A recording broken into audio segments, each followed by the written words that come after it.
Should Jeff Ulbrich be the next head coach for the Atlanta Falcons? It's a very interesting narrative that I've seen a lot of Falcons fans have. In fact, majority of them are like, can we just make this guy the interim already? And that I'm all for. However, I will at least take a little bit of a step back here. I'm not saying I don't want Jeff Ulbrich as the next head coach, but I'm wondering if that is kind of a rash decision. He needs to go through the head coaching process. He needs to go through the interview process. And the first things first here, he's in a unique position. It's kind of between a rock and a hard place. I still want him on the staff next year, no doubt about it. I think what he's done with this pass rush has been excellent, but he might not be here next season. We've got to face that reality.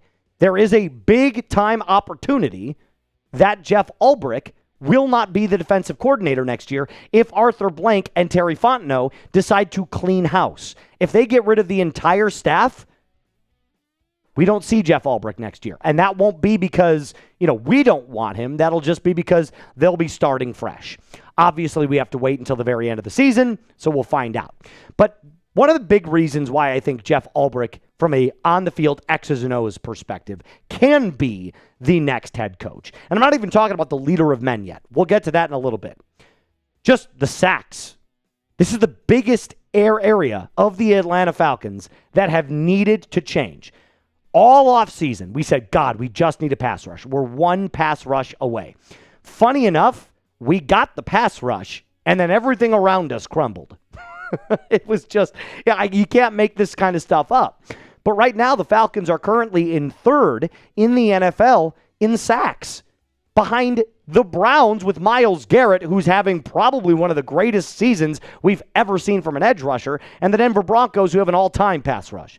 The Falcons are 10 behind that with a bunch of young players, 2 rookies. It's going to be good for a long time. And also this. This is also one of the things that, it's not even a Jeff Ulbrich thing, but I just wanted to at least mention this about the Falcons the last couple of weeks. In the last 5 weeks, the Falcons have been unbelievable in the red zone, and we're 1-5. So, what does that tell you? 92.9% success rate in the red zone in the last 5 weeks, which is number 1 in the NFL by a wide margin. So now you see the offense starting to play a little bit better with Kirk Cousins under center. And the defense is doing its job nearly enough, so it's a Raheem Morris problem. It is not a Jeff Ulbrich. I still think Zach Robinson's a problem. But, at this point, I've talked enough about Zach Robinson to just let you guys know that I don't like him and I don't want him on this team. But this is the more important stat that you need to know. The sack rate for the 2025 Atlanta Falcons is 11.4%. Not only is that one of the very best since the stat has been recorded, it's the 7th best in the NFL since 2000. 25 years, 25 seasons. This is the 7th best sack rate, the 2025 Atlanta Falcons, led by 2 really stud rookies in James Pearce Jr. and Jalen Walker. Did you know, by the way, James Pearce Jr. leads the entire rookies in the NFL in pressure rate?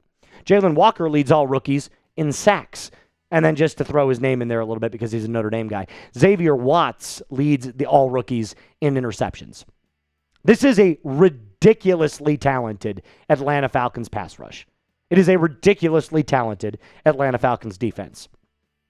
The coaching, the offense, and the special teams have let this unit down. This unit, by the way, is led by Jeff Ulbrich. So, what do we know about him this season? Highest blitz rate of any defensive coordinator in the league. There's no team that blitzes more than Jeff Ulbrich does. But he's got these exotic blitz packages that reward aggressive hybrid players. How many times have you seen Billy Bowman Jr. come off on a corner blitz and just absolutely smack the quarterback inside of the pocket? Too many times. This is such a unique defense. Now, the one area that I will say Jeff Ulbrich needs to get better at is scheming against the run, but that's because a lot of his schemes allow that open, space concept where he just kind of brings people out wide and they have different angles of attack, meaning there's not as much interior pressure to stop the run game. Well, you can fix that in the draft if you got more good run stoppers. I also think it's important to know that this defense has bought in to Jeff Ulbrich. He's been the bright spot of this year. Granted, there have been times like where you give up 300-plus yards to the Indianapolis Colts on the ground. That's not good.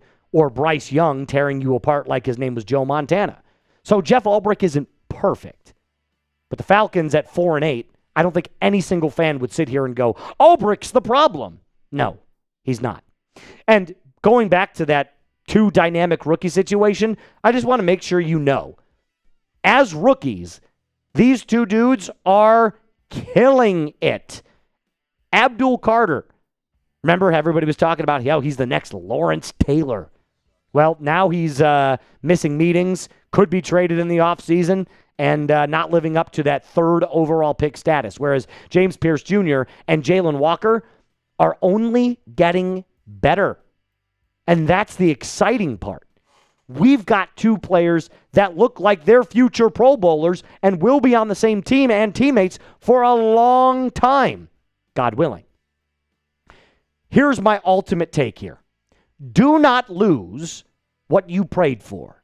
Don't lose what you needed. Every single one of us said we are one pass rush away from being excellent. Well, we got the pass rush. We're good. You know where we're not good? Everywhere else. So let's fix that, shall we? Terry, looking at you. Blank, looking at you. Raheem, Zach, get your asses out of town. Jeff, you can stay. You can stay. Would you give Jeff Ulbrich a chance at head coach? Yes or no? Like I said, I'm in a spot right now where I want to say I'd give him an interview. I'd walk him through the entire process. I'd walk him through everything and kind of be like, what would this look like? What would your staff look like in the event that we did make you our next head coach? And coming up, that's what we're going to try to answer. Can Jeff Ulbrich lead an entire team? Can he hire the right personnel to take over the offense? Can he do the right thing with special teams? And can he maintain this level of success with the defense? But more importantly, can he be a leader of men? We're going to answer those questions coming up right after I tell you about our friends over at PrizePicks. Look, everything has changed. The weather has officially dropped. It's winter now, and all these different awesome stuff are going on at the exact same time. Basketball matchups are going on, playoff pushes, bowl games. And while you and I are deciding what decisions to make, what to eat, what to buy for Christmas, there is one place where it continues to be good to be right. And that's on PrizePicks. There's a brand new feature alert. PrizePicks now has early payouts. If your lineup gets off to a hot start, you may now have the option to cash out those winnings before the game even finishes. Is your fantasy season already over? My team is cooked, but with PrizePicks, I don't have to wait until next year's draft. PrizePicks lets you play fantasy football every single week, pick your favorite players, and win when they hit their projections. How do you play? Super easy. Pick the player, more or less, watch your money multiply. Up to 2,000 times your cash this football season on PrizePicks. Download the app today. Use code CLNS to get $50 in lineups after you play your first $5 lineup. That's code CLNS to get $50 in lineups after you play your first $5 lineup. PrizePicks. It is good to be right. Oh, that's a small Jeff Ulbrich. But Jeff went 3-9 as the Jets head coach in 2024. So it's not like Jeff's never done it before. He was the interim for the Jets after Robert Saleh got fired. Two of those dudes, believe it or not, I thought kind of, not that they got an unfair shake at everything, but the odds were stacked against them. They were coaching the Jets. It's the Jets, man. They suck. But I'm very okay with Jeff Ulbrich's, leadership in those moments, because if you go back to 2024 and you look at the Jets' problems, they were a dumpster fire. Aaron Rodgers is a media nightmare. Maybe not this year, but he's also 41 years old, and this might be the last year of his career. The offensive line was absolutely terrible. Woody Johnson is an awful owner, and they fired their GM midseason. So you had one massive bomb after the other. Actually, it kind of reminds me a little bit of the Falcons. But in case you were wondering, Moose, we know what we've seen on the field. What does Jeff Ulbrich look like as a leader of men? Does he have the spark that can light the fire underneath these guys' asses to win football games? Well, I found one of the pregame speeches that he had in one of his last games as the Jets head coach. And here's what he said. Get back to playing the game with each other and for each other. For the love of the game, celebrate the fuck out of tonight. Enjoy this. Fuck the scoreboard, tuck your chin, keep swinging. That'll take care of itself. No regrets. Kind of sounds like a leader to me. I don't know about you, but that had more fire, more passion in that quote. Maybe I didn't do it justice. But that quote itself had more fire and passion than anything I've ever seen Raheem say to this team. Ever.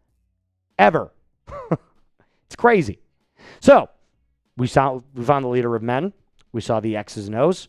What about the offense? Because as the head coach, you got to hire the right offensive coordinator.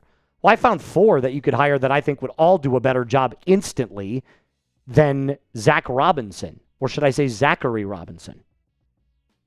Brian Daboll. He's now an available free agent. Declan Doyle, who, believe it or not, is no longer on the Broncos. He's actually with the Chicago Bears. He's Ben Johnson's offensive coordinator. Davis Webb is the passing game coordinator for the Denver Broncos. And Jim Bob Cooter over there in Indy, who doesn't call plays in Indianapolis. Shane Steichen does, but he is the offensive coordinator. The reason I bring up these 4 names is, 1, Brian Daboll is going to look for another job somewhere. Declan Doyle will want a chance to call plays because Ben Johnson calls plays. Davis Webb is the passing game coordinator, so that would be an elevation for him.